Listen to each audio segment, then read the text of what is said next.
Pagi-pagi kalau biasa, sejuk dingin tidak terasa. Seger ya, Tok. Kan udah siang ya. Kesiangan dong mandinya si anak entok. Wah, apaan tuh? Wah, ada buaya. Buaya. Awas, Tok. Minggir. Cepat pergi dari situ.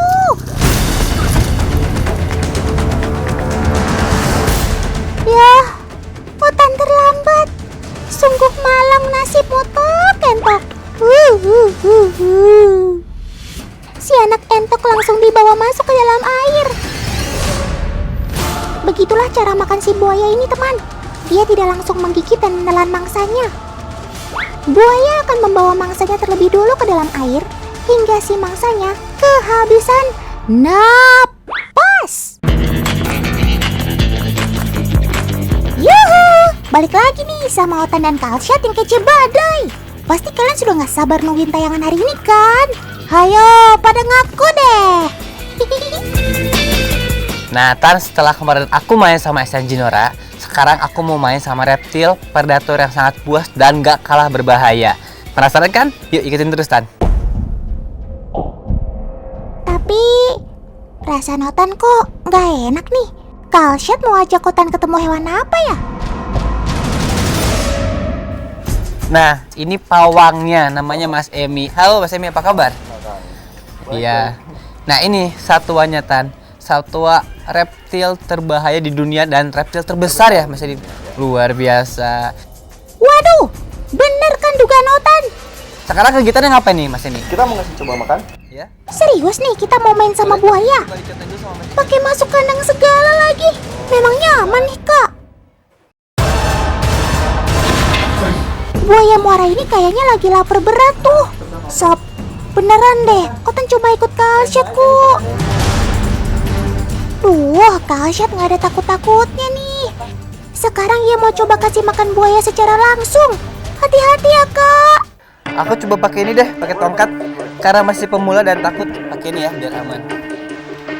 Teman, Otan ingatkan, Ini namanya tongkat. jangan tiru adegan ini jika tidak didampingi oleh ahlinya. Berbahaya. Oke, Tan, aku mau coba kasih makan nih. Lihat, rahang sobat Otan ini sangat kuat.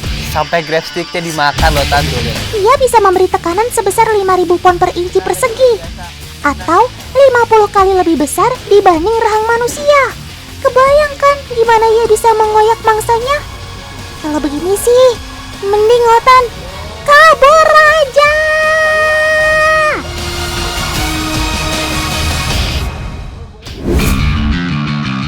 Woi, kalian lagi makan atau demo sih? Ricuh banget. Sampai-sampai ada buaya yang memutar badannya untuk mengoyak mangsa tuh. Istilah kerennya rolling dead. Ih, serem. Gigi-giginya yang tajam serta rahangnya yang kuat membuat buaya dengan mudah memotong bagian tubuh mangsanya menjadi kecil-kecil. Buaya tidak dapat menelan mangsa yang ukuran tubuhnya jauh lebih besar daripada moncongnya. Oleh karena itulah, ia akan mengoyaknya terlebih dahulu sampai pas dengan ukuran mulutnya. Setelah mendapat bagiannya, buaya langsung menuju tempat yang aman agar ia dapat makan dengan tenang. Sudah ya, jangan berebut. Semua bakal kebagian kok.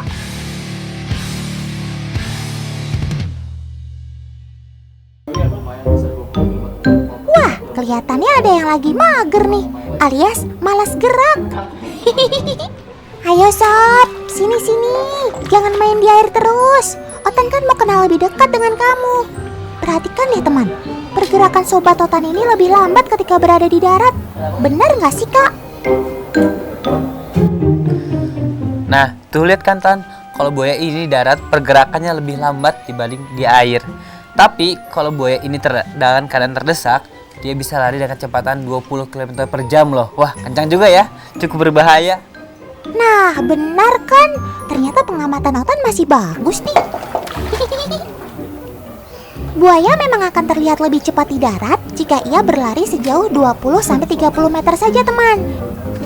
Setelah itu, ia akan merasa kelelahan karena bobot tubuhnya yang berat.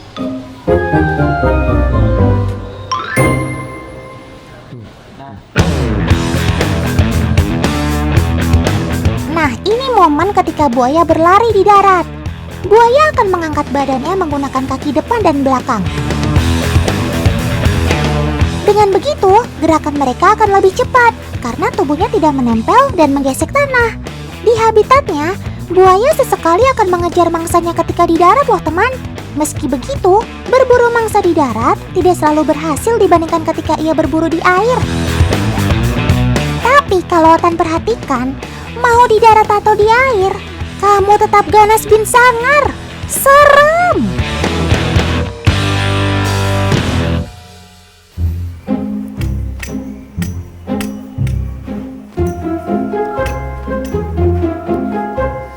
Nah, Tan, jadi aku lagi ngeliatin cara atau tips untuk kalau bertemu dengan buaya di alamnya. Karena daerah sensitif buaya itu ada di mulut dan hidungnya. Dia mempunyai banyak sensor sehingga kalau misalkan diberi sentuhan seperti ini, buaya akan merasa risih dan akan menjauh. Gitu, Tan.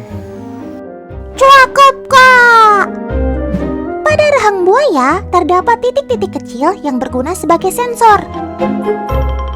Istilah kerennya, integumentary sensor organs.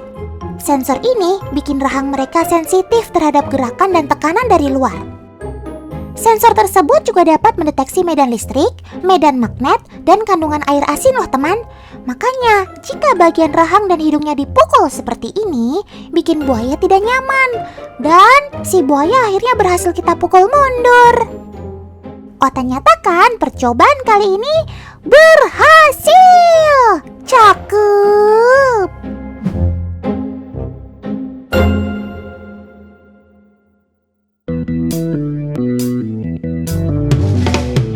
Teman, buaya sangat sensitif terhadap getaran. Kali ini, Otan mau membuktikannya dengan percobaan sederhana. Sudah ada agen Otan yang memegang tongkat. Oh iya, sebelumnya mata sobat Otan ini sudah ditutup dengan lakban. Awas, jangan ngintip ya sob. Oke Kak, kita mulai. Coba lebih keras Kak. Wah, lihat teman, si buaya mulai merespon. Dia merasakan ada getaran di sekitarnya. Eits, sabar sob.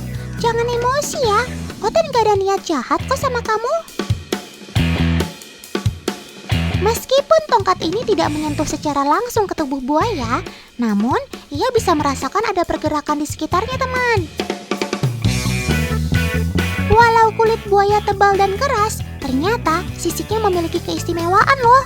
Di sisiknya itu terdapat bintik-bintik sensor yang bisa menangkap getaran. Bahkan getaran ini dapat dirasakan pada jarak 4 meter loh.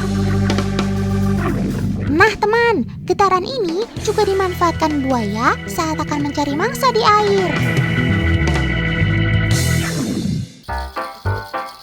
Kali ini, agen Otan akan membuat suara berisik dengan mainan ini teman. Langsung saja ya kita coba. Hati-hati ya Kak. Sob, Sob, kamu tidur ya? Kok diem aja sih?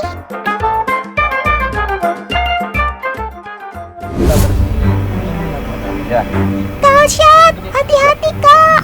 Walaupun kecil, tapi si buaya ini sudah punya insting membunuh loh. Teman, Otan ingatkan sekali lagi ya, jangan meniru adegan ini jika tidak didampingi oleh ahlinya. Otan jadi penasaran deh Kak, gimana sih tekstur dari kulit buaya? Kelihatannya sih sekeras baja. Kali ini masih berani nggak Kak? Berani dong, karena ini ditemenin sama profesional atau pawangnya dan diperbolehkan oleh profesional ini sama pawangnya. Kita pegang ya Tan, pelan-pelan, bismillah.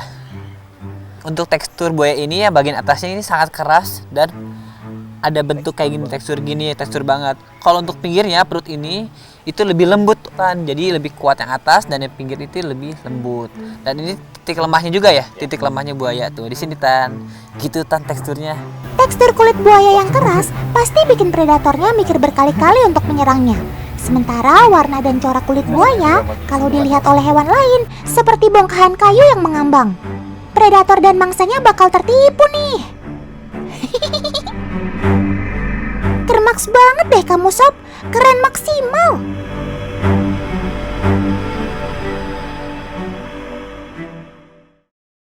Nah, teman-teman, ini ekor buaya ini ternyata punya fungsi juga loh. Kira-kira apa ya? Kita lihat tayangan ini coba. Waduh, mancing kok di kolam buaya sih, Kak? Nggak salah nih. Gawat nih, gawat. Gawat. Loh, kok si buaya pada bisa lompat ya? Memangnya kalian atlet lompat tinggi, Sob? Canda ya, buaya. Di habitatnya, Sobat Totan ini melompat untuk menangkap mangsa yang berada di dahan pohon dan di udara, teman. Ketinggian lompatan buaya tidak bisa dianggap remeh loh. Tingginya bisa mencapai panjang tubuh buaya itu sendiri. Ia juga akan memanfaatkan ekornya untuk mendorong tubuhnya hingga keluar dari air. Nah, biar dorongannya semakin maksimal, buaya akan melompat sembari menggerakkan tubuhnya seperti ini. Ini sih namanya tangguh di air, darat, dan udara. Cakep.